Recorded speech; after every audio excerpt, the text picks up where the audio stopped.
Keep on going, folks. Your last storyteller of the night. Give him a lot of love. Here he is.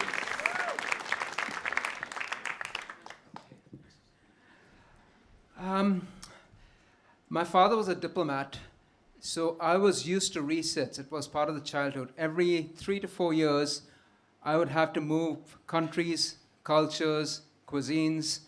I would have to find new friends, go to a new school, and find a new sport to play. From being a schoolboy in India who was obsessed with cricket, I went to New Zealand, where every boy wanted to grow up to be an All Black and play rugby for the All Blacks. And this continued in my adult life too. So now I'm a Canadian, working in the UK. My sister's an American, my brother's British, and our late parents are Indian. But way back in '98, I decided to do a drastic reset, move to a different country, move to a different career. I was working as a copywriter in Bombay at the time, and I decided that I wanted to be a grad student in the United States. I had some success with the interview, so I knew I was pretty confident of getting this. So I decided to do this in stages. First, move cities and jobs. Go back to being in Madras with my parents because I had a feeling I wouldn't see them for a while. And then move countries.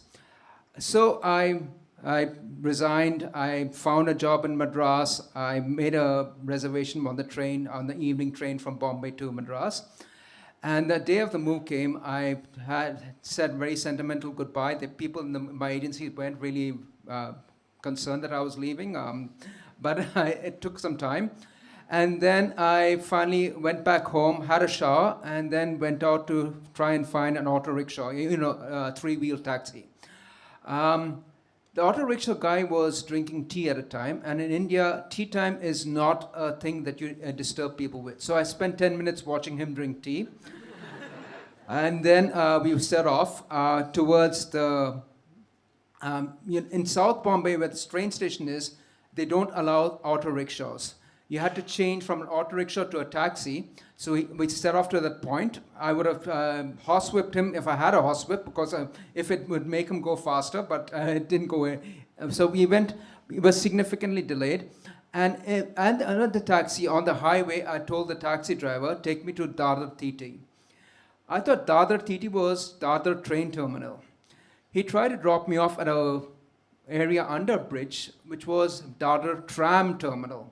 Way back in the day, they used to have trams in Bombay, and this was the place where it ended.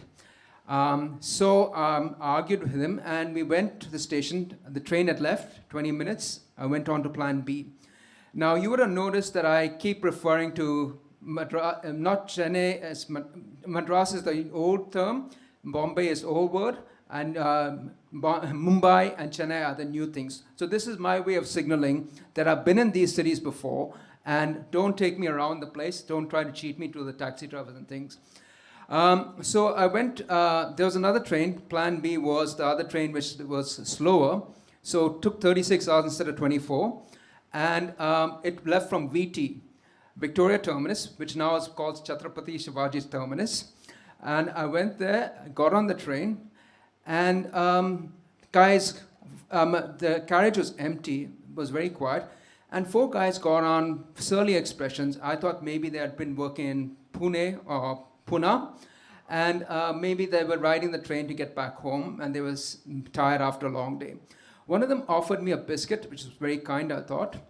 I took the biscuit, and I woke up 72 hours later. Because they had replaced, this was an Oreo-style biscuit, a cream biscuit, and they had replaced the cream with a powerful sedative. When I woke up, there was a police officer shaking me awake. I could mumble my address, my parents' address to him, but my baggage was missing. I was still clothed, but my shoes were missing, and I think my belt was too.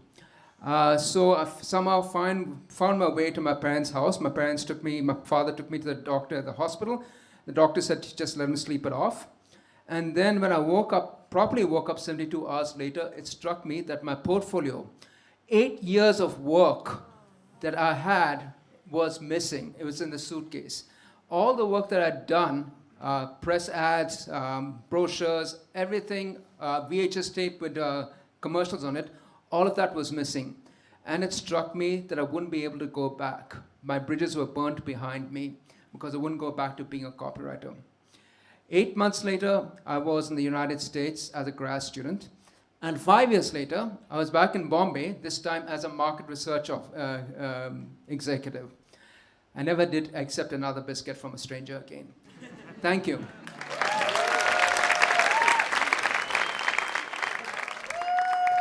What a treat. What a treat. What an amazing variety of stories for our show Reset. Yeah.